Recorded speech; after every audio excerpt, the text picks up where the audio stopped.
You've seen the viral videos, cats melting into their owner's arms, purring like tiny motors.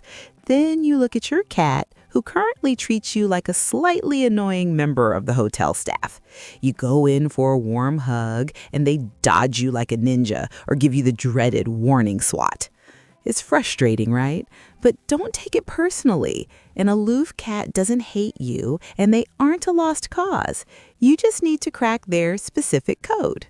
Today, we are decoding the feline mind.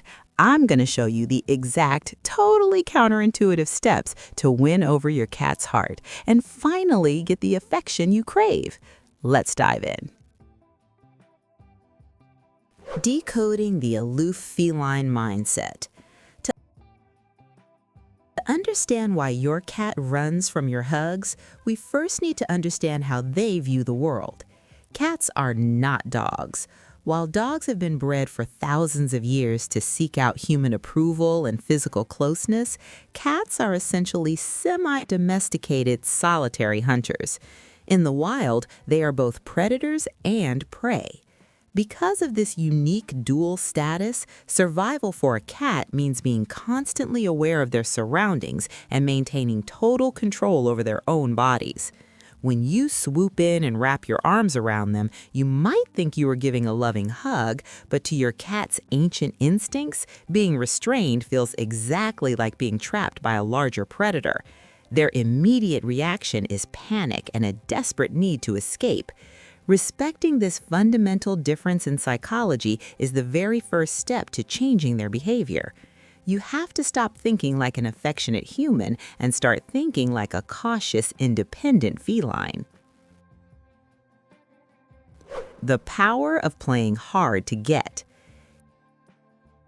Here is a strange but incredibly effective rule of cat psychology. The less you try to touch them, the more they will want to be touched. It sounds entirely counterintuitive, but playing hard to get is a superpower when it comes to cats. When you constantly follow your cat around, reaching for them, calling their name, and trying to force interactions, you become overwhelming. You are a source of pressure. Cats are highly sensitive to social pressure, and their natural instinct is to retreat from it. Try a completely different strategy starting today. Actively ignore your cat. When they enter the room, do not immediately stare at them or reach out. Go about your business, read a book, look at your phone, or watch television. By removing the pressure and expectation of interaction, you make yourself a safe, predictable, and non-threatening presence. Suddenly, you become much more intriguing to them because you are allowing them to make the first move. The official feline handshake. Before a cat will ever consider cuddling with you, they need to know you speak their language. In the human world, we greet each other with eye contact, handshakes, and hugs. In the feline world, greeting is all about scent and choice. The next time your cat happens to stroll past you, do not reach out to pet their head or stroke their back. Instead, simply extend your index finger slowly toward them, keeping it at their nose level. Do not push your finger into their face, just leave it hanging there in the air, a few inches away. This is the equivalent of a polite feline handshake. You are offering your scent and asking for permission to interact. If the cat leans forward and sniffs your finger, that is a great sign. If they gently bump their nose or cheek against your finger, that is the green light. You have been granted permission to offer a few gentle scratches behind the ears or under the chin. If they ignore your finger or walk away, respect their choice. Bribery done right, building positive associations. If your cat views your lap as a trap, you need to rebrand your lap as the greatest place on earth. This requires some strategic bribery. You need to discover your cat's absolute highest value treat. This shouldn't be their regular kibble or the everyday treats they get. It needs to be something spectacular. Freeze-dried chicken, a squeeze tube treat, or tiny pieces of plain cooked salmon. Sit comfortably on the floor or the couch. When your cat is nearby, toss a treat on the floor near you. Do not look at them, do not reach for them, just let them eat it. Gradually, over a period of days or weeks, toss the treats closer and closer to your body. Eventually, place the treat right next to your leg. The ultimate goal is to place the treat on your lap. If they step one paw onto your lap to get the treat, let them eat it and leave. Do not try to pet them while they're eating the treat on your lap. The Playtime Connection. Confidence is the secret ingredient to a cuddly cat. A fearful, anxious cat will never let their guard down enough to snuggle. The fastest way to build a cat's confidence is through interactive play. Using a wand toy with a feather or a little mouse attached, engage your cat's inner hunter. Make the toy move like real prey, hiding behind furniture, scurrying along the baseboards, and occasionally phrasing. Let your cat stalk, pounce, and completely destroy the toy. When a cat successfully hunts, their brain releases dopamine and serotonin. They feel powerful, victorious, and incredibly relaxed. Doing this for just 15 minutes a day establishes a deep bond between you and your cat. You become the provider of fun and satisfaction.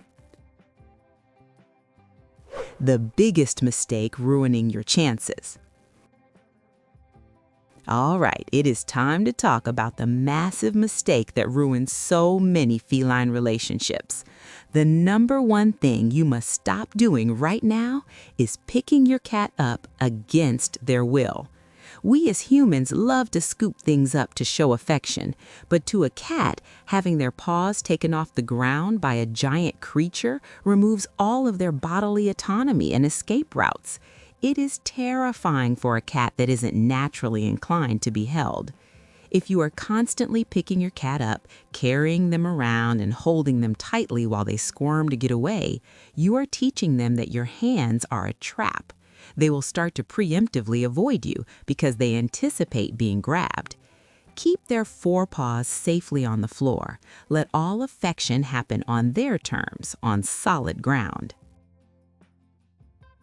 Understanding the secret language of blinking. Now that you are avoiding the bad habits, let's look at a powerful tool to build deep emotional trust. Cats communicate heavily through micro-expressions, and the most important one is the slow blink. In the wild, a prolonged, unblinking stare is a direct threat or a challenge. If you stare lovingly at your cat with wide eyes, they might interpret it as aggression. Instead, you need to use the I love you blink. When your cat is resting across the room, catch their eye and very, very slowly close your eyes completely. Hold them closed for a second and then slowly open them. Then gently look away. By doing this, you are telling your cat, I feel so safe around you that I am willing to close my eyes in your presence. Often, if your cat is feeling relaxed, they will return the slow blink back to you. This is a massive breakthrough. It is the feline equivalent of a warm smile. Designing the irresistible lap trap. Coming up right now is that secret environmental trick I promised you earlier, the method to make your lap absolutely irresistible, even to the most stubborn cats. It all comes down to texture and temperature. Cats have a naturally higher body temperature than humans, which is why they are constantly seeking out sunbeams, radiators, and warm laptops. You can use this heat-seeking nature to your advantage. Grab the softest, plushiest fleece blanket you can find. A material like Sherpa or faux fur works wonders because it mimics the feeling of another animal's coat. Place a heating pad on your lap on a low, safe setting and drape the plush blanket over it. Now sit back, read a book, and ignore the cat. Do not call them over. The ambient warmth and the incredibly inviting texture will do all the heavy lifting for you. When your cat inevitably investigates this luxurious new warm spot and steps onto your lap, freeze. Do not immediately try to pet them. Let them knead the blanket, circle around, and settle down. Let them realize that this amazing heated bed just happens to be attached to you. Knowing where and when to touch. Once your cat finally chooses to sit next to you or on you, you have to know exactly how to pet them to keep them there. Most humans default to long strokes down the back or patting the cat's sides. Many cats actually find this overstimulating, and it can quickly lead to a bite or a sudden exit. Instead, focus your affection strictly on the safe zones. These are the areas where cats have scent glands and where they groom each other. Gently rub them right under the chin, softly scratch the cheeks, and lightly massage the area just behind the ears. Keep your touches brief. Pet them gently for 3 to 5 seconds and then stop. Pull your hand back. If the cat nudges your hand for more, you have permission to continue. This is called the consent test. By frequently pausing and letting them ask for more, you ensure they never feel trapped or overstimulated. Redefining what affection looks like. Finally, it is crucial to manage your own expectations and redefine what cuddling actually means. Not every cat is going to be a rag doll that wants to sleep wrapped around your neck. For some cats, sitting at the completely opposite end of the same couch is their version of cuddling. It means they want to be in your social space. For others, simply sitting in the same room and giving you a slow blink from the bookshelf is a profound declaration of love. Some cats express affection by quietly following you from room to room like a tiny shadow, never touching you, but always supervising.